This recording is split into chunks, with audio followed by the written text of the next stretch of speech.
সোমবার থেকে শুরু হয় বিধানসভার দুদিনের বিশেষ অধিবেশন। আজিকর কাণ্ড নিয়ে সোমবার বিধানসভার অধিবেশনের শুরুতেই যে উত্তাল হতে পারে তার পূর্বাভাস আগেই ছিল, হলেও তাই। সোমবার বিধানসভার বিশেষ অধিবেশন শুরু থেকেই গন্ডগোল শুরু হয়ে যায়। কালো উত্তরীয় নিয়ে অধিবেশন কক্ষে প্রবেশ করেন বিজেপি বিধায়কেরা। মঙ্গলবার ধর্ষণ ও নারী নির্যাতনের বিরুদ্ধে নয়া বিল আনতে চলেছে রাজ্য সরকার। বিধানসভায় বিল নিয়ে আলোচনার পর তা পাশ করানো হবে। আলোচনায় অংশ নেবে বিজেপির পরিষদীয় দল। সোমবার পূর্ব নির্ধারিত সূচি অনুযায়ী ভারতীয় ন্যায় সংহিতা এবং ভারতীয় নাগরিক সুরক্ষা সংহিতা যৌন নির্যাতন, ধর্ষণ ও গণধর্ষণ সংক্রান্ত যে আইন রয়েছে সেখানে বাংলার ক্ষেত্রে তার কিছু সংশোধন আনার প্রস্তাব দেওয়া হয়। অধ্যক্ষের দৃষ্টি আকর্ষণ করে বিরোধী দলনেতা কিছু বলবার জন্য উঠে দাঁড়ান। অভিযোগ, সেই সময় শাসক দলের বিধায়ক তপন চট্টোপাধ্যায় শুভেন্দু অধিকারীকে উদ্দেশ্য করে বলেন এই বোস। তা নিয়েই বিতণ্ডা শুরু হয়ে যায় অধিবেশন কক্ষে। যদিও অধ্যক্ষের হস্তক্ষেপে তৎক্ষণাৎ বিষয়টি মিটে যায়। এদিন বিধানসভায় প্রাক্তন মুখ্যমন্ত্রী বুদ্ধদেব ভট্টাচার্যের প্রয়াণ নিয়েও শোক প্রস্তাব পাঠ করা হয়।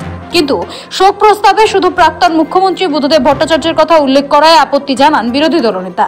তা নিয়েও অধ্যক্ষের সঙ্গে বাদানুবাদ শুরু হয় শুভেন্দুর। শোক প্রস্তাবে আজিকর কাণ্ডে মৃতার প্রসঙ্গ যোগ করার দাবি তোলেন তিনি, কিন্তু অধ্যক্ষ বলে দেন শোক প্রস্তাবে নাম নিতে হয়। আইন অনুযায়ী নির্যাতিতার নাম নেওয়া যায় না, আইনে বাধা আছে। শোক প্রস্তাব করতে গেলে তার নাম নথিভুক্ত করতে হবে। এটা কি করে করব? তারপরেই বিধানসভা সোমবারের মতো মুলতবি ঘোষণা করে দেন অধ্যক্ষ বিমান বন্দ্যোপাধ্যায়। এরপরে বিজেপি অধিবেশন কক্ষে শোক প্রস্তাব পাঠ করে 1 মিনিট নীরবতা পালন করেন বিজেপি বিধায়কেরা। তারপর বিধানসভার ভেতর থেকে হাতে মোমবাতি নিয়ে মিছিল করে বেরিয়ে যান শুভেন্দুরা। মহামান্য সুপ্রিম কোর্ট বলেছেন নির্যাতিতার নাম, পরিচয়, ছবি পাবলিকলি করতে না।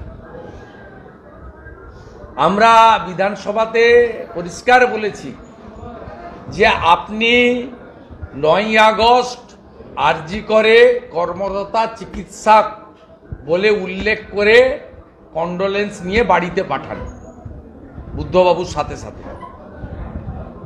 দে রিফিউজড।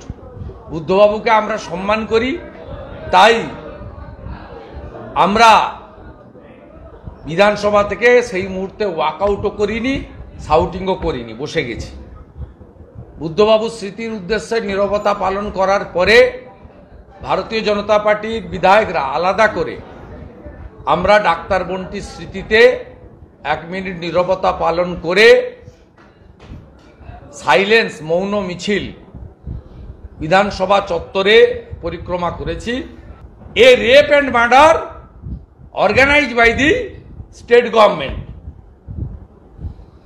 गवर्नमेंट किया, इसलिए ये लोग आज का कॉन्डोलेंस में उसका उल्लेख करने के लिए एग्री नहीं था।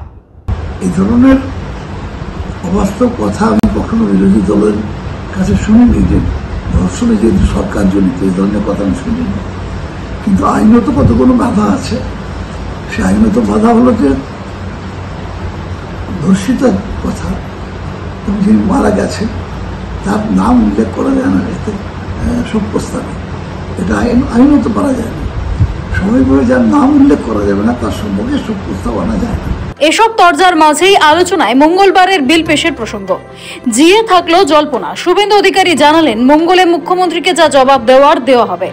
সৌভিক সান্যালের রিপোর্ট, সময়, কলকাতা।